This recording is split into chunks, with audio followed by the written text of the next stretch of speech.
After a long, grueling process, many failed attempts, you stand before the skeleton, victorious. You make your way to the throne room. The king is slain, along with the flower. And then, there's nothing.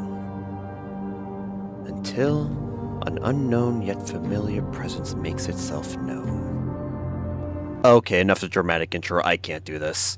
You already know how this encounter goes. Chara appears to thank you for reviving them, giving their new life a purpose before giving you the option to erase everything.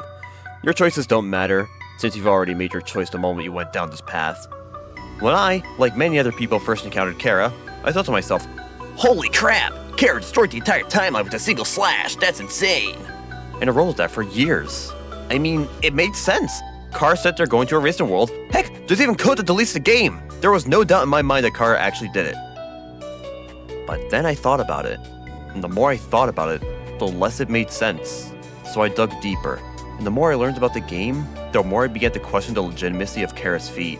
I've spoken about my thoughts on Chara's feat in a previous video, but it was more so of an incomplete analysis. A few points I should have brought up but didn't. This video basically serves as my ultimate final counter to the whole Chara being a whole timeline destroyer of world shtick. So, let us begin.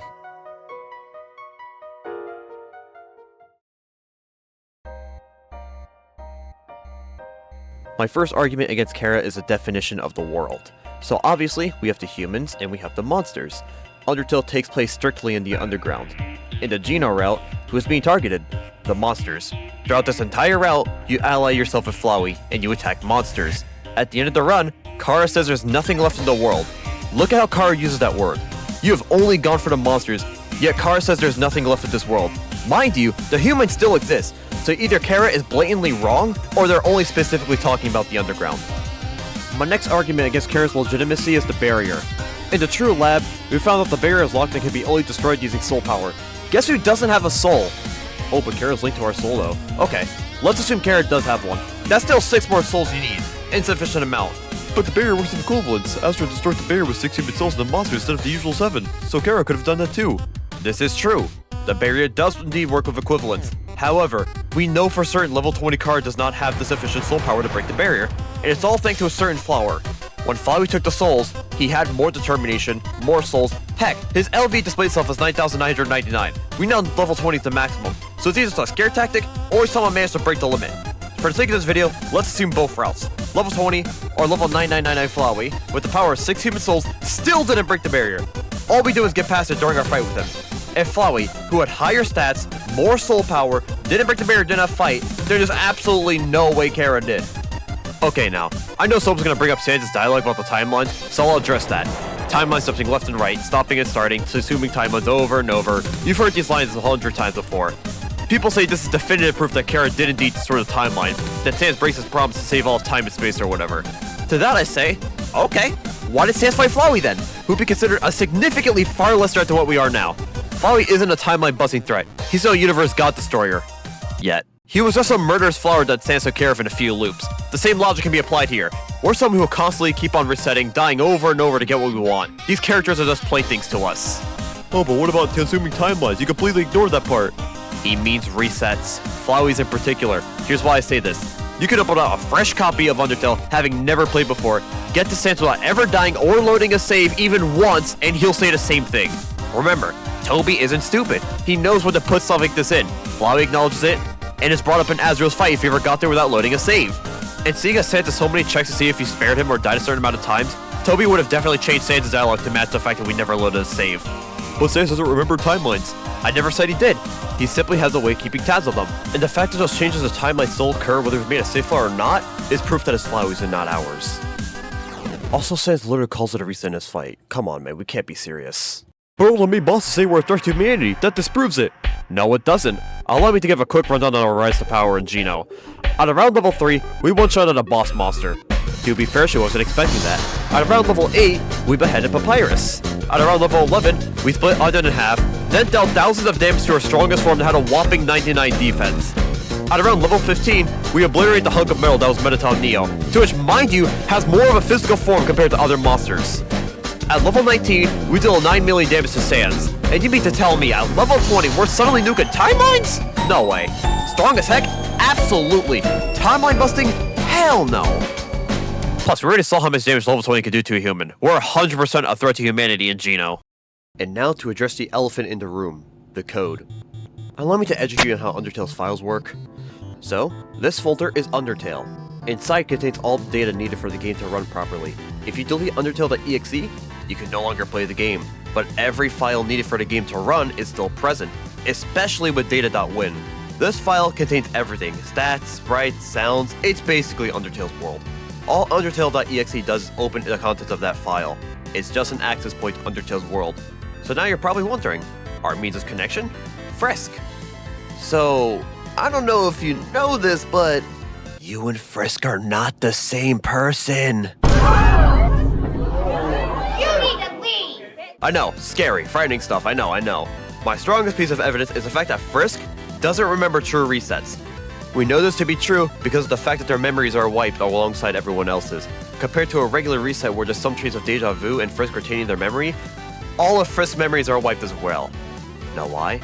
Because that save file was never Frisk's, it was Chara's. Frisk is a vessel, Chara has the save, we call the shots. In Geno, a vessel is all Frisk is, a tool for a massacre. After Chara got revived, Chara specifically talks to us, the player, not Frisk. So, Chara talks about erasing the world, or sending it back into the abyss if it's your second run. Oh, and you also mentioned moving to another world, something Frisk can't do. The only person that meets that criteria is the player. And if I'm right about this, then I have a very bad feeling about what's to come in the near future. So when Chara erases, that's them severing your connection to the world. By killing Frisk, you have no way to play the game. Your connection was terminated, which is presumably why the .exe was going to delete itself afterwards, which is also the whole thing about level of violence. When your level increases, you distance yourself, so it makes sense that level 20 is total disconnection from the world.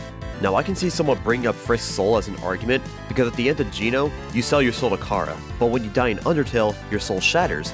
However, I have a counter to this. Like a waterfall, when humans die, their souls persist after death. We learned in the True Lab that this is a result of the human soul's determination. So when a soul shatters, that's basically the game telling us, hey, you died. Because there's no way our soul actually shatters in-universe. Otherwise, the 6 human souls Asgore collected should have shattered a long time ago. But the container stopped them from shattering. There's absolutely no proof of that in-game. That's completely fanon. Not only that, but we see them out of their containers a few times, and they never shatter. And if we're to assume it does, then what you'd be saying is that our soul is weaker than the other 6 human souls for some reason. See how stupid that sounds? Now, one could argue the wind sound effect that plays when you reopen the game, does that just say, yeah, the same wind sound effect that plays when you spare Flowey? Game closing?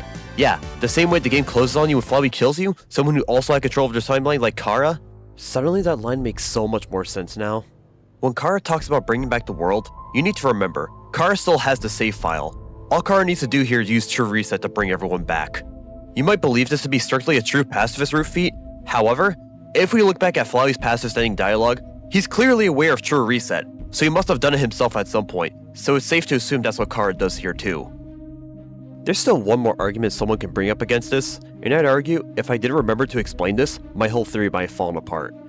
If Chara didn't erase and recreate the timeline, how do you explain the Soulless Pacifist endings? My answer? Chara literally spells it out for us. At the end of Geno, you're supposed to move on from Undertale. You've killed and distanced yourself from everything. Chara was fed the delusion that the rebirth was her power, so when we acted against that by trying to go back, Chara was clearly disappointed in us, but at the same time, our return would also give Chara a second chance at their original plan, to eradicate humanity. So, Chara would take this opportunity. Our deal with Chara is basically us accepting terms and conditions.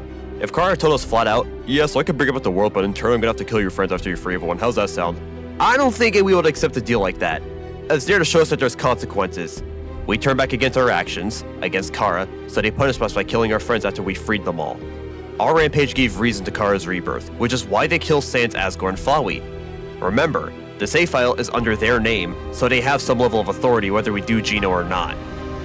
At the end of Pacifist, our control over Frisk loses completely, and they happily live their own life without us. But in a post-Geno timeline, we already fed Chara the delusion that their purpose in life was her power, so when our time with Frisk was over, they did the one thing that gave their new life meaning.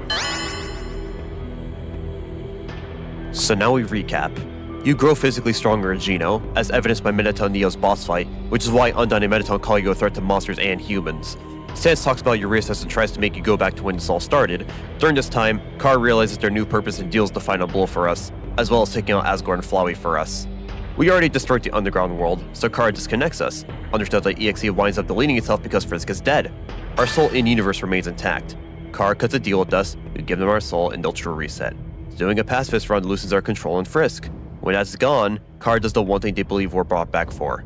An indestructible body held together by the determination we gained during the fight with Azrael, combined with the overwhelming power we gained from hitting level 20, Chara would quite literally be an unstoppable force as well as an immovable object.